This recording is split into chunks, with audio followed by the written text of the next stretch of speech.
Hi, it's Phil here from philsolano.com, and in this video we're going to be looking at how to design a website. So I'm not going to be talking about creating the website and going through the mechanics of that. If you're looking at creating a website, there are plenty of videos out there to show you how to do that. My recommendation would be to use WordPress. You can get that from wordpress.org, and by using a really nice theme to make your WordPress site look clean and neat. One of the themes I can definitely recommend is Flex Squeeze. But here I'm looking more at the aesthetics of the actual site itself. Keep your website simple. Today people want to retrieve information from the web as quickly and efficiently as possible. They don't want to waste time on hunting down information on poorly designed sites. They'll quickly move on to the next one. Or if it's a business, they'll keep phoning you for the answer to their problem or question if they can't find it on your site. As a typical example, let's say you have a query on one of your utility bills. So you go to their website and you sign in and you hunt all over the place to find the answer to your problem, and in the end you have to phone them up. They still have to resolve your problem on the phone anyway. That's often down to a poorly designed website. Use creative taglines. Think about a company slogan, or for example a motto. You want to make it really nice and simple and memorable for your customer. As a typical example, here in the UK we have a big supermarket called Tesco's, and their motto is "Every little helps." So by that they're referring to discounts on groceries, anything that can help you save a bit of money on your weekly shop. Let's now take a look at your domain name. So your domain name is essentially like mycompany.com, www.mycompany.com. So that should really reflect your business or company name. So if you already have a business name or company name, then your domain name should really be the same. Sometimes it can be a bit difficult to get exactly the domain you want, and so therefore what you could do is you could add, say, like online at the end of it. So it could be mycompanynameonline.com or mycompanynameSite.com, something like that. But you should always put your company name at the beginning of the domain name. Never put online mycompany.com, for example. That's very important. It should also be a catchy, memorable name as well. Something that will reflect your niche or your market that you're involved in. As an example, here in the UK we have a car buying site, and it's actually called WeBuyAnyCar.com. I mean, how much more meaningful can you get than that? Really nice and simple, really memorable, and tells you exactly what the site is all about. Let's take a look now at website content. It goes without saying that quality content is essential these days in order for your site to rank well and for your readers to have a great visitor experience. Add images and videos that complement, enhance and explain the textual content. Your visitors will stay on your page longer, and that's what we refer to as stickability. It's the time that a user spends on your website. The longer that is, the better it is for you. Also in terms of search engine ranking, if search engines like Google see that people are staying on your site and they're reading the content, you're watching the videos and so on, and they're spending quite a long time on your site looking at this stuff, that also helps to improve search engine ranking. Add a search box to your website. The best place to put this is ideally in the header area. And it provides a quick search option for your visitor. Your visitor's going to your website, they're after a specific thing. Rather than have to scroll through all your different pages and posts on your site, they can literally just type in the keyword or the keyword phrase into your search box, and that will take them straight to the appropriate page where they should then be able to find the information. Another useful thing you can add to your website is something called a sitemap. A sitemap is something that will display all site pages, posts and categories on your website. So again, for somebody who's coming to visit your website, they want to find an article or a post or maybe even a category fast. If they click on a sitemap button, that will display all the site posts, pages and everything that are available there. A nice quick way for your customer to find, or your visitor to find what they want quickly. Let's look at main site navigation.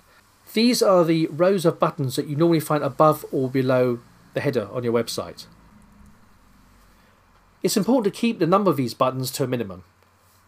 You sometimes go on some of these websites and they're absolutely heavily loaded down with loads and loads of navigation buttons either above or below the header, and it can be a complete nightmare sometimes to find exactly what it is you're looking for. Click on the wrong button and you realise you've gone to the wrong page. How do you get back to the original page? How can I find the page I want, and so on? It can be a total nightmare. So therefore it's very important to keep your navigation buttons to a minimum to make it really nice and easy for your users to find exactly what they want. The aim of your site, and in the case of the navigation buttons, is to guide your visitor to the promotional content. So depending on the kind of site you're building, whether it's, let's just say for example, it's a product page, you've driven traffic to your site, and the idea is you want your visitors to buy a particular product, then you want your visitors to go straight to the page that has the promotional content, which is promoting the particular product you're offering. If you have additional information which you want your visitor to be able to view, but it's not maybe as important as your promotional page, then you can add additional links on your sidebar. That's a bit on the right, often on the right hand side, or maybe the left hand side of the main page content. So there you can put all your links for your other posts and other useful information. It's very important to avoid page clutter. Page clutter can consist of things like loads of flashing banner advertising. You've got these great big banners that go either across the page, or these little sort of 125 by 125 square posters, all flashing, all changing content, and often these are all put at the beginning, at the top of the site, as they call it, above the fold. That's basically, when you first load a site, it's the first part of the site you see, which is the top section, if you like, of a website. And in that area, all you can see, there's hardly any content there, and there's loads of these flashing banners and pictures and so on. And you think, well, where's the content? You have to scroll halfway down the site, halfway down the page, to find the actual content you want to read. That's a real no-no. It's a real put-off these days. And in fact, a lot of the search engines now are, I wouldn't say they're actually de-indexing sites, but they're certainly reducing the ranking for sites that have a lot of that kind of content at the very top of the page. People want to get to the information fast. They want the content. They want the information they're searching for.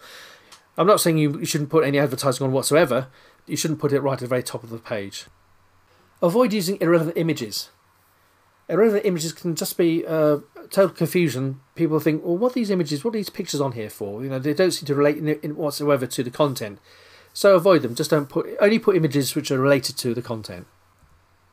Another thing to avoid is what I call a busy background. The background is the left and right side of a web page. May also be part of the top and bottom as well. And you want to avoid having lots of flashing images or flashing colours. Keep the background really simple. In fact, you want the background to be very sort of conspicuous almost. It's almost not noticeable. You want your visitor to focus on the actual content of the site, not how pretty it looks. And basically avoid too many product sales or promo images all on the same page.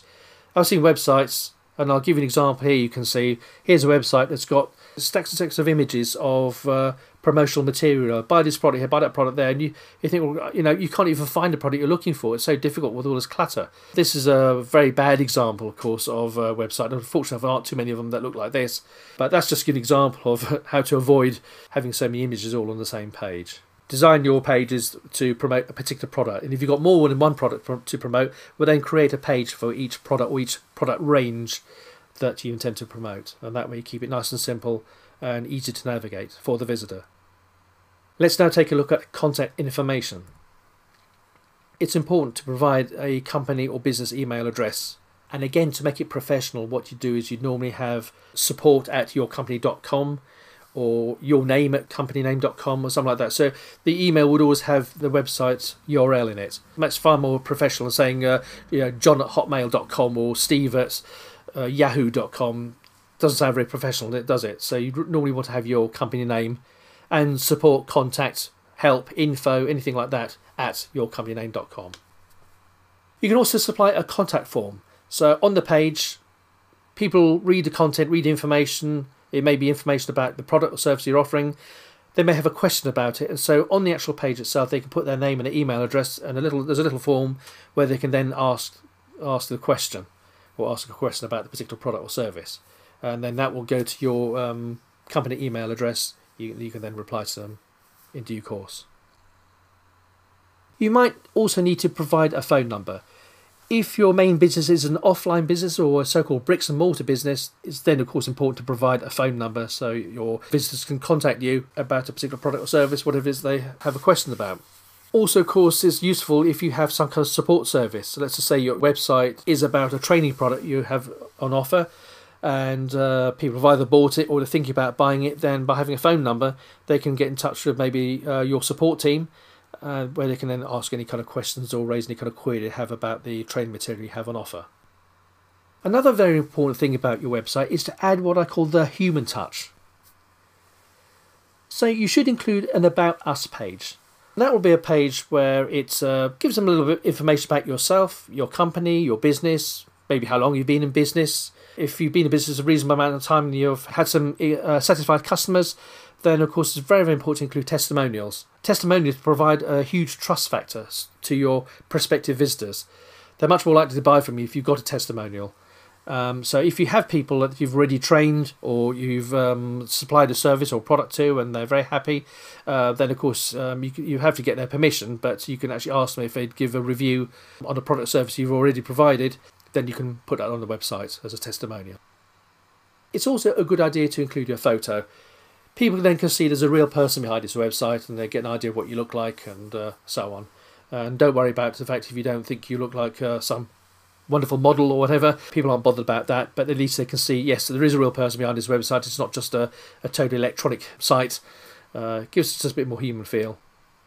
If, of course, you actually have a physical company premises, you've got an actual bricks and mortar site, then again, it's also a good idea to include your company premises picture.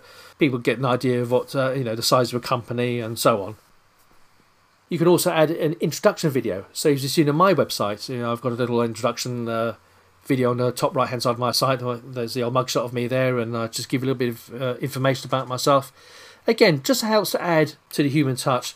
You can talk about yourself a bit. You can talk, if you've got an offline company, you can talk a bit about the company and what the company offers. You could even do a quick tour of a premises, of a storeroom or the office or whatever it is. Just again, it adds a little bit of a human feel to the site.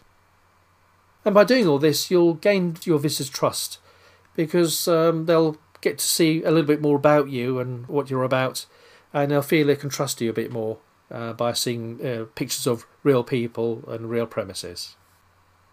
To recap then, in this video, we've looked about keeping your site simple and clean, avoiding all that clutter, using creative taglines, the mottos, the slogans, the choice of domain name, website content, in other words, quality articles of really useful information, videos and relevant images. The various navigation methods. So we talked about the buttons above and below the header. Links you could have on either the right hand side or left hand side sidebars. The search box you can have again on the top of the header. And also, of course, the sitemap, which is like a map of all the pages, posts and categories on your website.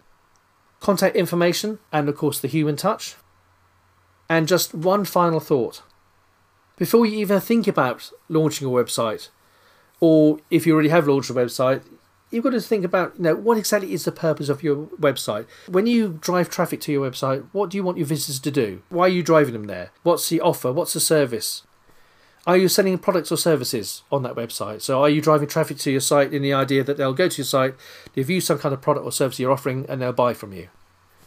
Or is your site going to be an informative and educational site where there's going to be lots of content, lots of training information, and maybe there'll be the odd product or service you're going to be promoting from time to time? So that's a bit like my site, philsolano.com.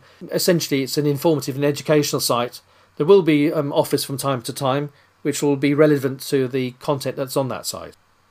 Or is your site just simply going to be an online presence for an offline business? So again, you've got this bricks and mortar company. People may get to hear about you. You want to have a website up there which you can tell them a little bit about the company. And the idea is that they will actually then come and visit your physical premises to buy or purchase a product. Once you have a definite idea about what you want your site to do for your business, you can then build or develop your existing site based on one of the above factors. We want to keep your site focused. So the main body, the main content of your site will be based on what your site is about, or the very purpose of your website. Then you'll have additional content like banners or adverts just to promote additional products. But the main body of your site will be based on the focus or the purpose of your website. For any further information you require on any kind of training relating to internet marketing, web design, etc., please visit http://philsolano.com. Thanks for watching this video, and I'll speak to you soon.